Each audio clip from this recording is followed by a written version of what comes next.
Hey everyone, I'm Scottie. In my last video we used a whole lot of references to draw all these cats and pigeons. Well, this is part 2, but this time I'm going to be sketching from imagination, using everything that I've learnt. And these are some more practice sketches that I did during the week, just whenever I got a chance. So I'm not sure if this is going to be too crazy, but I want to draw a scene where a cat is surrounded by a whole pack of pigeons. And I'm going to be working with a mechanical pencil to do all the construction, and then I'll be inking on top. I'm actually thinking as I'm drawing this that perhaps the pigeons are a little bit small. So I'll try this one and then I'll do another one in portrait view and see if I can get the pigeons looking bigger.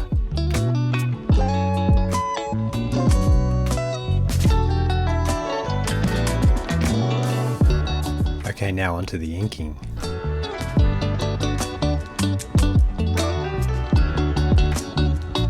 You might have noticed that I put quite a bit of detail into the cat before I started inking.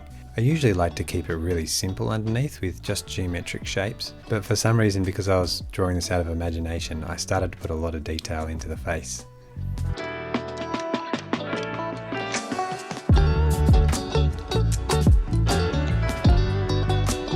I love brush pens so much.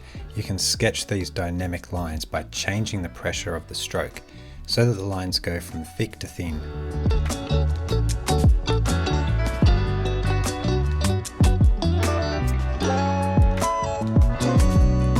Now I've finished most of the line work, and I wanted to add some stronger values around all the pigeons.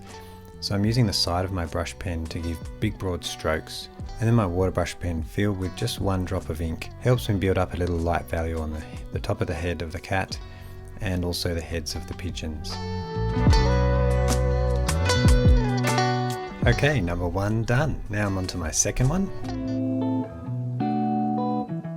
I couldn't wait to get started, so when I was looking after my 2 girls on the dining table, I actually grabbed my sketchbook and started to do a sketch. I thought I better record this.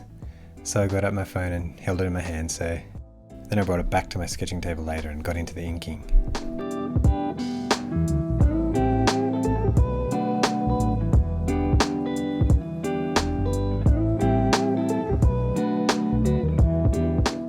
So what I'm doing here is I'm doing all the outlines first, and then I'm going into all the features, starting with the darkest part of each feature.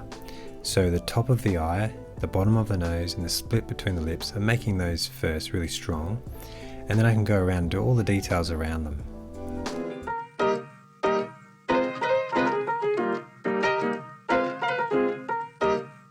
Same with all the pigeons. I try and do a bit of an outline around the focus point, and then work into the details a bit later.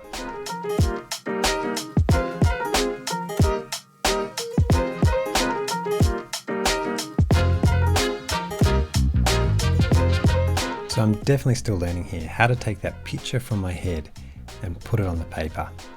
I think if I do a few more of these sketches, I'll definitely learn, so I fully recommend trying this technique out. Grab a reference that you're interested in, practice it, draw it in different ways, and then bring your imagination to life by creating an artwork from it. So here are the 2 designs side by side. You can see the size difference between the pigeons. So let me know which one you guys like, and I hope this inspires you to try something like this yourself. All the best with your sketching, and I'll see you on the next one.